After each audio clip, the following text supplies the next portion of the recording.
my area of expertise is focused around broadly how you can help people change their minds. So when we often find ourselves deeply stuck in beliefs, beliefs about what we can do, beliefs about who we are, beliefs about what's possible for us, and beliefs about the world that we live in. And my question is, if we want to change our minds, if we want to change our lives, what does that take? So I've been researching that and working in that space for a long time. I won't age myself quite so dramatically as to say how long, but I've been around and about. I've worked on changing schools in sustainable ways, changing organizations. And about as I was sort of in the middle of doing that, I decided I was sort of amazed by how much I was learning about my own psychology as I was doing organizational change. Because the way we change organizations is the way we change ourselves, it turns out. And during that time, I realized what a huge impact our own sort of beliefs about ourselves play on the way that we interact in the world.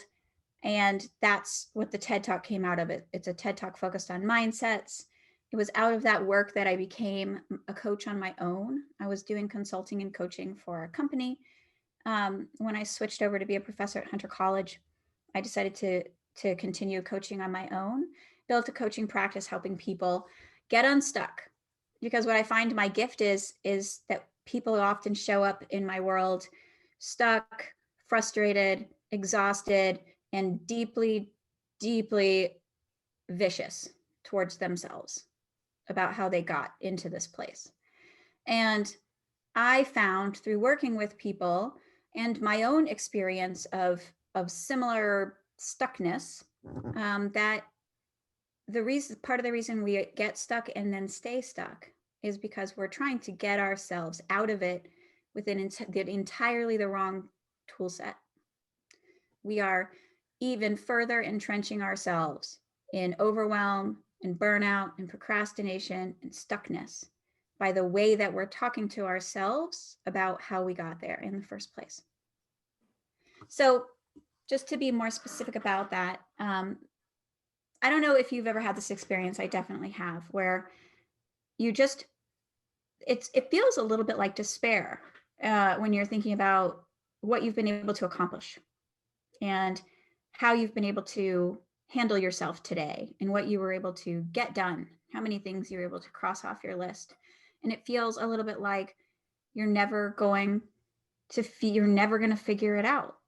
You start having thoughts like procrastination isn't something that I do, it's who I am. I've had people tell me they're congenital procrastinators. And sometimes maybe you wake up once a year or even once a quarter, completely exhausted and entirely burned out. And maybe most of all, just frustrated and angry with yourself that you're here again. And maybe I feel like I've spent my life on what I like to call the productivity roller coaster of doom, where you basically overwork yourself until you're running on fumes and then fall into a desperate state of procrastination because you're too exhausted to do what you need to do. And this is almost everybody I meet's story. And I think that the worst part of it is that despite how frantic and busy you are, despite how much progress you might be making, there's this feeling that you're not actually making progress on the thing that matters to you. Whatever that thing is, everybody else's agenda is buttoned up. Your kids are eating organic food and you are meeting the needs of your boss and you are walking your dog on the regular, right? Everything is fine, but you are making no progress on the thing that matters to you. And I don't know what your thing is, but I do know that you have one, because we all have some purpose for being here, some reason for being on the planet. And it doesn't have to be, sometimes we hop ourselves up and we think like, My thing has to be a best-selling book on the theory of everything. Maybe it is, but maybe you love cooking so much that you just want to be able to figure out how to make the world's best beef bourguignon, which I aspire to be able to say. I think beef bourguignon, which according to the internet is the most difficult thing to cook. And maybe to you that feels like joy. Maybe it's painting and making a totally new way of creating artwork. Maybe that to you feels like joy. Maybe you would like a Senate seat on the United States Senate. Maybe you would like to have that CEO corner office. Maybe you want $1 million house, or maybe you want a tightly knit and deeply connected family. All of those are perfectly good things. And what's so frustrating to the women that I talk to most often is that they, like I said, they're keeping everybody else's plate spinning. But the thing that matters to them, it doesn't have space, it doesn't have time. They don't make space, they don't make time. So as busy and as frantic as they are, they're not making progress on that thing. So the very first thing I want to do is just hear from some of you. You can put it in the chat. I will find and open the chat. But I would love to hear just kind of, what do you think your thing is? What's the thing that you sit around wishing you had time to make progress on it? Maybe it's writing a book. Maybe it's starting your business. Maybe it's finally reconnecting with your, someone from whom you've become estranged. Anything is fine. But it helps a lot as we're thinking about these things and we talk about things you could do differently, that you have in mind your own thing. Marianne's going to write a book and I'm going to buy it. I'm excited about it. Programming skills. Ooh, that's a fun one. Yeah, good one. Going to the gym and working out. You are going to like my TED Talk, Joel, because it was all about how I never went to the gym until I figured out how to. And then I did a triathlon. Yep. Marianne's agreeing with that. Yep. Everyone, see, this is why my TED Talk was about going to the gym, because everybody can, the 3 examples were living on a budget, going to the gym, and doing sales. Those are the 3 things that we are all sitting around deeply entrenched in our beliefs about. Yeah. So I want you to be thinking about the things that bring you joy. Think about the things that would excite you. Think about the things that if you were able to do them, you would feel like such a badass, right? Like, I totally rocked that, or just did it, right?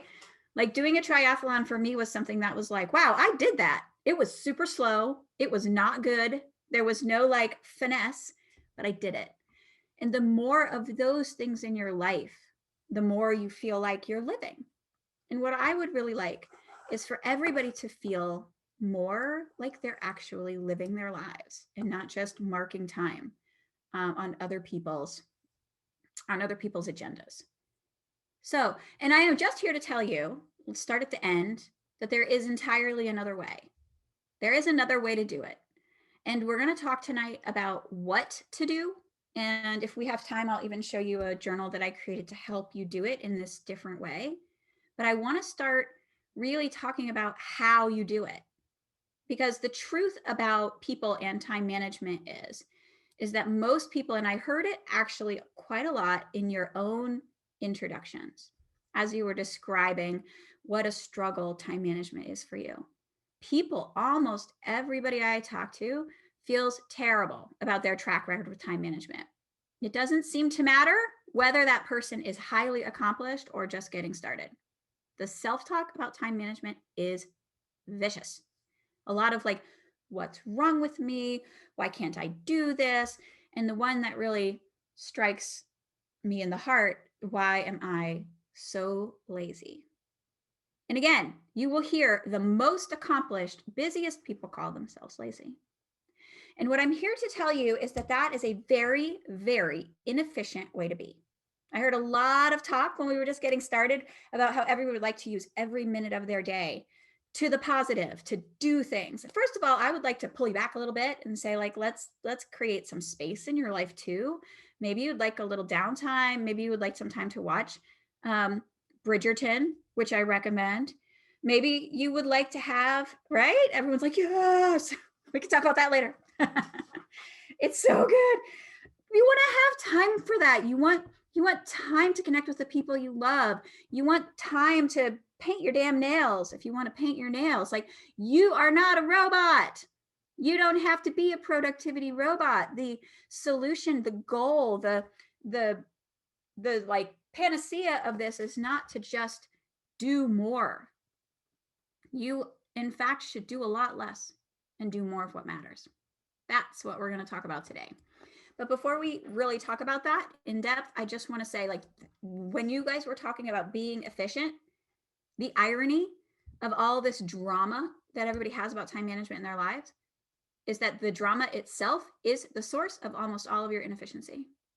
The fact that you don't go to the gym and then you beat yourself up about going to the gym, and then you're worried you won't go to the gym, and then you sit around thinking about how everybody else is going to the gym or nobody else is going to the gym, all that is keeping you from going to the gym. It's super inefficient. And it turns out traditional time management operates on that kind of fear and shame. It's all about, are you doing more? Are you keeping up? Are you moving faster? You know, it's that sort of go, go, go, high performer, habit-based kind of, and habits are fine. I'm not against habits. You'll see there's lots of habits in the way that we're going to do this. But the idea of like, these are the 17 high performance habits. And if you can get yourself on all of them, you too will finally be acceptable.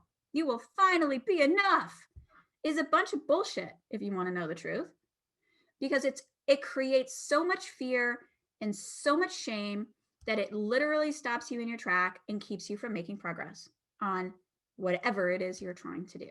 The most efficient mindset is when you are nice to yourself.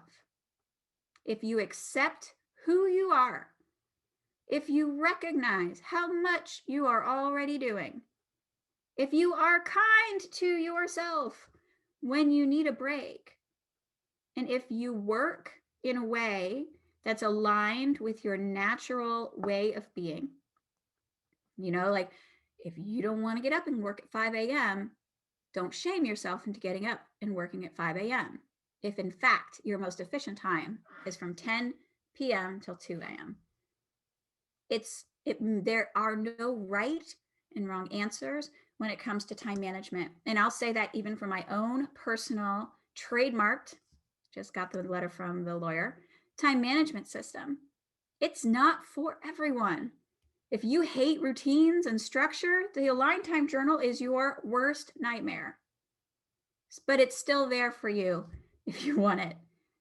I say one of the number one things that you need to do in order to be effective at time management is to become an expert on your own ways of accomplishing things. You need self-expertise, and that self-expertise needs to be based in compassion. You are perfect as you are. Your life is just fine, and you can change it if you want to. The only way to truly change your life without a ton of drama is to be nice to yourself. So I'm going to point out places where you can be nicer to yourself as we go along. But I want you to remember that anytime you start to feel anxious, like, but that's hard for me and I'm not sure I can, and I don't have a good track record of this, just know that part of the reason your track record continues is you're self-perpetuating it with the fear and shame that you're spending your time expressing to yourself and others. Does that make sense? Yes? Okay. I'm seeing some nodding heads, which is great. So then, what does it actually take? What is it? So now we know how we have to do it with complete and total self-compassion. And that means that if you make a mistake, it's fine. The minute you make a mistake, we're done being worried about the mistake. We're learning from the mistake. We're building self-expertise because of the mistake. But are we shaming ourselves about the mistake? No. You can't go back in time and fix it. So there's literally no point, and we're not going to waste any more of our time being all stressed out about what has already happened. So what is it? What do we need to learn about ourselves? What do we need to think about in order to be more compassionate and more effective at managing our time? Well, the first one is that you have to remember what you want. You have to know what you want, and then you have to remember it. Because one of the habits that builds up when people operate in traditional time management ways, right? That we were talking about with all the like shame and guilt and the way you're talking to yourself, is that it tricks your brain. Your brain in no way wants you to be feeling a ton of tension and stress, and your brain wants to keep you out of the line of failure. So when you say you want to do something and then you are entirely unsure that you can do it, your brain will literally walk you around it. You know, oh, I want to go to the gym. And then you're like, it's probably not going to happen. Let's just take her around that. And your brain's like having amnesia. I call it goalmnesia because you set a goal and then you don't do it. And then 2 weeks later, you wake up and you're like, oh, yeah, I totally did want to start going to the gym. Or, oh, yeah, I was going to start eating organic kale every day in a smoothie, right?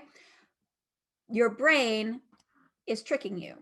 And so one of the very first things that you have to do is put yourself back in control. You have to accept that goalmnesia is a part of life. And until something is a habit and has a strong neural pathway and is in your regular frame of mind, you have to remind yourself of it. Every week and every day, you need to be acting in alignment with your long-term goals. And I'll like show you how to do that. So you have to remember what you want.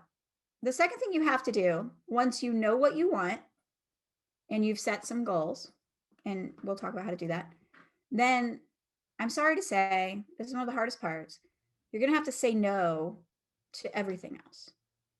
Because one of the ways that we sabotage our goals is that we then so distribute our energy that we can't really make progress on anything. So if you are really wanting to, let's just say your 3 goals are, I want to go to the gym, I want to share my ideas more broadly and get my business featured, right? That's like a goal. And I want to, I don't know, sell more coaching contracts. Those are the 3. I want to share my ideas, I want to sell more business, and I want to go to the gym. Those are my 3 goals. You get 3 goals. In the aligned time system, you get 3 goals. Anything that is also on your list, right? I'd love to learn Japanese, and I want to learn to play the piano, and I would love to clean up all my paperwork, and I would like to start a podcast, and I'd really like to start rollerblading again. You know, we all have that list of 45 things running in the back of our mind. Like, these are all the things that I would like to be doing. One of the things that we do is that we then commit ourselves to 15 of them at a time, sometimes as many as 40. I was talking to somebody the other day, said she had 45 projects underway at one time. And she was not making progress on any of them because you couldn't possibly, right? Instead, we are flipping the switch on that. We're not trying to keep all the plates spinning. We're going to allow some of those plates to just fall and break, never to be seen again. We're going to let some of those plates, especially the ones that are like other people's plates, like your mom's plate, right? The one that says like you need to be really skinny and worry about your weight. Like if you are fine, we're done with that. Let that plate fall, crash to the ground, never to be seen again. And maybe there's some plates that you put on what I call long-term pause, which is like, I would really love to, for me personally, I would really love to learn to play the piano. I am consciously and intentionally not learning to play the piano right now. And putting that, what we're doing is our brain has these, has a certain number of loops that it can kind of return to, and it's cycling through them, right? Cycling through what we call open loops. And your brain really wants these open loops closed, right? Like that's what your brain really wants to do. Like everything just needs to be tidy so I can go to bed, is how your brain feels about most of life. So if you have all of these open loops that you're cycling through, if you just close one of them for now, intentionally say, I'm not going to learn the piano right now. I'm going to leave my paperwork a hot mess for the next 90 days. I'm not going to exercise in the next 90 days. I might do a little yoga if I feel like it, but it's not on a burner right now. When you close those loops, you actually reduce your cognitive load by a lot. Being intentional about what you actually are going to focus on and then intentionally push the rest of it out of your field will make a huge difference. You'll have way more headspace to give to the things that matter, the things you're reminding yourself about, And then those things that you want to actually make progress on will be easier to remember. And you'll have more resilience when that thing you want to do starts to go awry, which it always will. So let's talk about how it could go awry. So the 3 things that you have to do in order to actually make progress on something that matters to you is you have to remember it. Can't just be letting it fall off your radar. You have to say no to a lot of things so that you can make space for it. Close loops, create resilience, give yourself space. And then you have to take action, right? You're like, oh, okay, that's basic, right? It is. And yet it's what none of us are doing, actually. And one of the reasons that we struggle knowing what to do is because we're confused about how best to take action. So if it's okay with you guys, I am going to share my screen just for a second because I want to show you just a little model that might be helpful for us to think about these things together. I think I can. It says I have the green button. So, all right. All right. So this is what I want to share. We'll just leave it like this for now. So lots and lots and lots and lots and lots and lots of ideas occur to you throughout your day, right? And it's sometimes one of the reasons we shame ourselves is that we confuse the idea that we have with a different kind of idea. So if you have the idea like, ooh, I would love to run the Boston Marathon, which, in case you don't know this, you have to actually qualify for, which means you have to run like other marathons to qualify for the Boston Marathon unless you get in via the lottery. But anyways, this is your dream. Let's say that you don't run at all, right? You don't actually exercise at all, right? So if you were to place the Boston Marathon in this set of ideas, it would almost certainly be what we call a catalyzing vision. A catalyzing vision is that thing out there that's like, oh, if I could do that, I would be the bomb.com, right? Like I would be so awesome. I would never get over how awesome I am if I could do that, right? The catalyzing vision is something you must have, right? You really do need to kind of give yourself the space to figure out what that is. But you really don't want to then try to work against it, right? Like if you're like, okay, today I'm going to practice for the Boston Marathon and you don't do anything, the tension between where you are and what you're looking at to try to catalyze your action is so intense that you will struggle to take any action at all because it will overwhelm you, and overwhelm immediately puts the brakes on change. It just does. If you're overwhelming yourself, you're doing it wrong. You will always be frustrated and feel like you're a lazy jerk because when you're overwhelmed, the brakes go on. So instead, what you have to do is you have to bring it down into the levels that you can work with. So catalyzing vision, the way to move that forward is to spend time with it and amp up the emotion.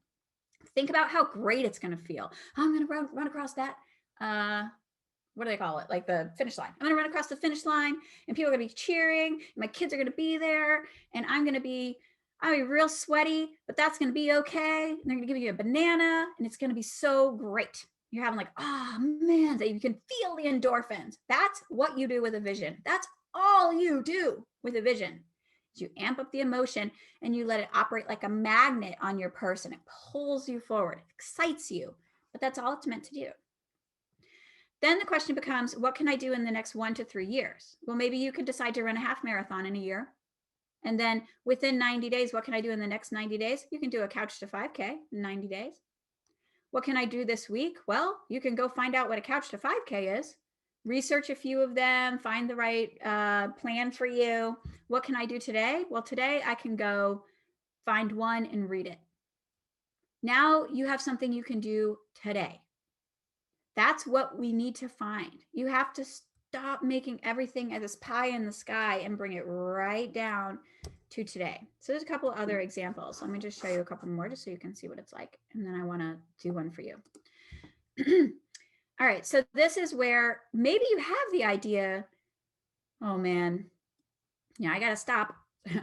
Very often the people I work with have struggled. So I'm helping them build their businesses, right? So, and they've struggled sometimes for a while and it feels like, well, this is the worst hobby I have ever taken on, this having a business. This is exhausting and I am still broke, right? Is somehow how it feels when you are starting a business. So if you say to yourself, I have got to start working from a budget, right? That's a 90-day goal. That's something that you can do in 90 days if you put your mind to it and create the space to figure out how to work from a budget. And that's fine. But in order for it to feel like it's connected to your long-term vision, you have to figure out why it matters for you to work from a budget. Because this year I really, really, really, really, really want some of my money for myself. I want to profit out of this business this year. Why?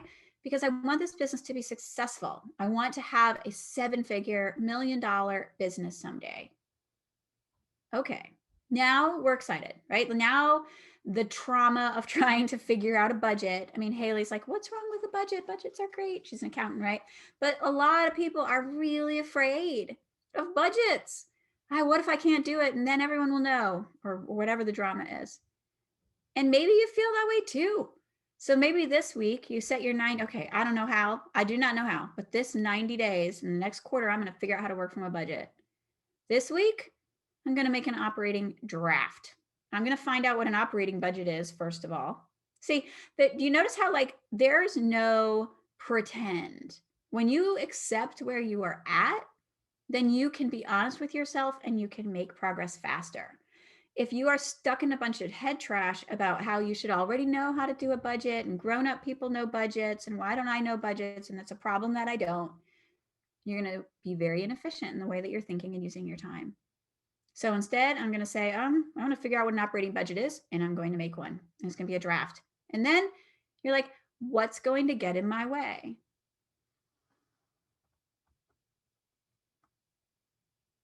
Okay, can you guys still see me? Am I still here? Okay, it said I was signed out, but I'm just going to assume that that's fine. Okay. Okay. Okay, so, and then you're like, I don't know how to do that. So then you have to say, well, today I'm going to ask Matt for help. So when we get down to the day, the key there is to do something you can literally do today that doesn't overwhelm you. It's not like make the budget. It's ask Matt for help. And then later this week, he'll give me his help. And then a little later this week, I will use his help to create a budget. And maybe that'll take me 2 days and that's fine. All right. Last but not least, here's an example. You want to write a best-selling book about the theory of everything. That's a catalyzing vision right there, right? An accessible aspiration is to write a short ebook. A 90-day goal would be to figure out how to blog weekly. So you see how you go. It's very important as the ideas come into you that you place them properly in here so that you are able to move them forward effectively. To-dos, if you have an idea, it's like, ooh, I should reach out to Matt and ask him. That's an idea that comes to you. You just do it. It's just your daily to-do. If it takes a little bit more, it takes a few days, think of it as a weekly task and place it as such. And then if it's something that you feel like I'm going to have to figure this out, I can figure it out, but I have to figure it out, then it's probably a 90-day goal. And once you've figured out a bunch of stuff, you accomplish it. That's a yearly aspiration. And then catalyzing vision, we already talked about a fair amount.